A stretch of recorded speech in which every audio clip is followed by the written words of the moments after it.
In this video, I'm going to show you how to export a motion graphics template from After Effects to Premiere Pro using this pretty cool template I put together inside After Effects. As always, if you're a patron, you can download this template to use inside After Effects or Premiere Pro. If you're interested in becoming a patron on my Patreon page, a link to join is down in the video description if you're interested. So the first step in actually exporting this template outside of After Effects is to open up the Essential Graphics panel. To do that, go up to Window, Essential Graphics, then next to Primary, choose Select a Composition, and then choose the composition you want to export. In this case, I'm going to export the title graphic with photo. Then next to Name, you can rename it. In this case, I'm going to leave it the same name as the composition. And now the next part is to actually add in your elements. So first, I'm going to actually add in my photo. So to actually add the photo, you can just click on the layer inside the timeline panel and just click and drag this to the Essential Graphics panel. Essentially, when you're actually creating your template for Premiere Pro, you want to click and drag elements, either layers or effects, from the timeline panel to the Essential Graphics panel. Now when we drag this in, we can rename it, so we can just rename this Replace Photo. Next, I want to add the position parameter, so I'm just going to click P on my keyboard and then click and drag the position to the Essential Graphics panel. I'm going to rename this Photo Position. Next, I want to click and drag some of the border properties. So I'm going to click on my border, scroll down, rectangle, stroke 1. I'm going to click and drag the stroke width. You can actually change how thick the width of the border is. I'm going to actually rename this property border width. I'm also going to click and drag the color of the border. So I'm going to name this border color. And that's pretty much it for photos. Now, one cool thing you can do in Essential Graphics is, add groups. So we can take all these elements and put them in their own group. So to do that, under Add Formatting, you can click the drop down and click Add Group. And now we can just rename this Photo Controls. And now we can just click and drag these elements inside that group. That way they're all organized under the same folder. So now we can collapse this and start adding our different text controls. I'm going to expand the name properties. Under text, what you'll want to do is click and drag the source text property to the Essential Graphics panel. You can click on Edit Properties, and the source text properties box will appear. You can enable custom font selection as well as enable the font size adjustment and Fox styles. So I'm going to click OK. That way there's more options for when you edit the template inside Premiere Pro. I'm also going to rename this name text. That way when you're editing in Premiere Pro, you know this is the name text. I'm going to add the position value, so I'm just going to click on my layer in the timeline, click P. Now you'll notice that the position is already keyframed. So what I recommend doing is actually adding the transform effect to this layer. To do that, I'm going to go to my effects and presets and type transform. Click and drag this to your layer. And then under effects, under transform, from there you can click and drag the position property to the Essential Graphics panel.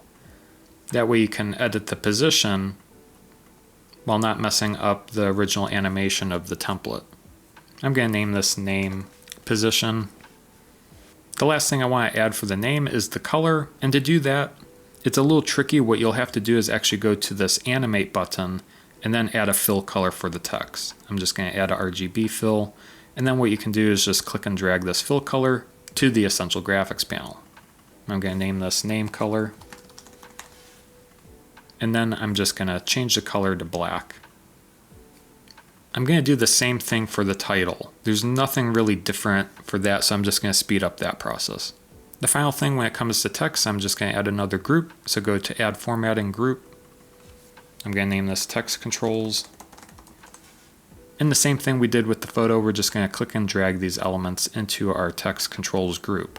And then when we collapse, we have these two groups here, our photo controls and our text controls. All right, so next I want to actually export some of the background elements such as the line pattern and the colors. And if you do want to learn how to actually create that from scratch, I did make a video last week covering that. I'll link that up there in the card, as well as down in the video description if you do want to check that out.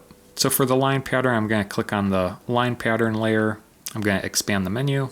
Under shape 1, I'm just going to scroll down to the stroke, since the line is a stroke, and then click and drag the color. So I'm going to do line color as a property. Underneath repeater, this is where the copies were generated for the line pattern. I'm going to untwirl transform repeater. I'm going to click and drag my position parameter. I'm going to name it position, and then in parentheses line spacing. Essentially that property just changes the spacing between the lines. You can see if I increase it, the position of the spacing of the lines increases, and if you decrease it, they're a lot closer together. Next, I'm just going to click and drag offset. This will add an offset menu to our template. This essentially slides the pattern over.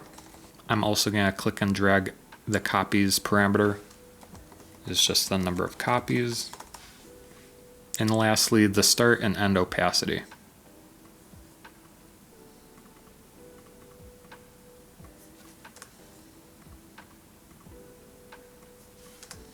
That's it for the lines. Next, I'm going to click on my background layer.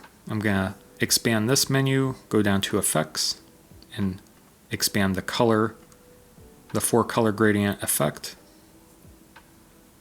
And then under positions and colors, I'm going to click and drag each color so that we can edit the colors inside Premiere Pro. And a few other options. I'm going to click and drag the blend of how much the colors are blended together. I'm going to change the name to just gradient blend. And lastly, what I'm going to do is actually click on the layer and click T to bring up opacity, and just click and drag the opacity in. That way, if people don't want to use the background, they can just hide it by just bringing down that value to 0. And you just have kind of like a title slate.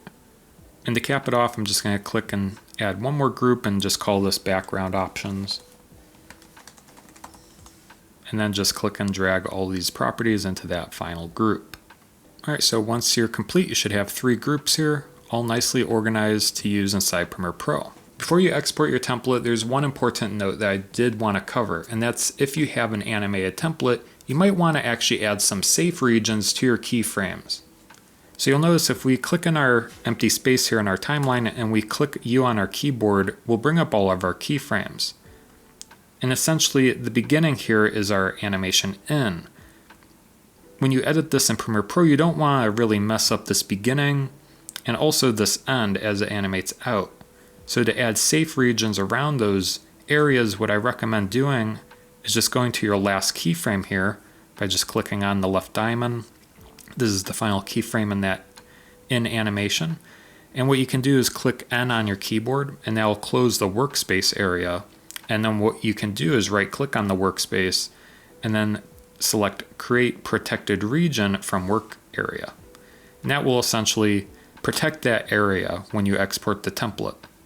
You can do the same for the end. So you can go to the beginning keyframes of the end, click B on your keyboard for the beginning of the work area, and then just right click and then Create Protected Region from Work Area.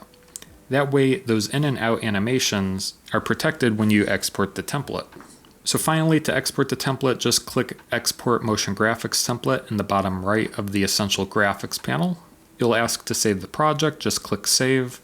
Then you'll see this box appear. You can save it on your local drive, click Browse. I'm going to save it to my Downloads folder for now, and then click OK. And now your motion graphic is saved. And now if we go into our Finder here, you can see that we have our motion graphic. Now you can import this into Premiere Pro and use it. If you want to see how to actually take this and import it and use it inside Premiere Pro, next week I'm going to go over how to do that inside Premiere Pro. So once that video becomes available, I'll link that right up there. Otherwise, thank you so much for watching, and we'll see you next time.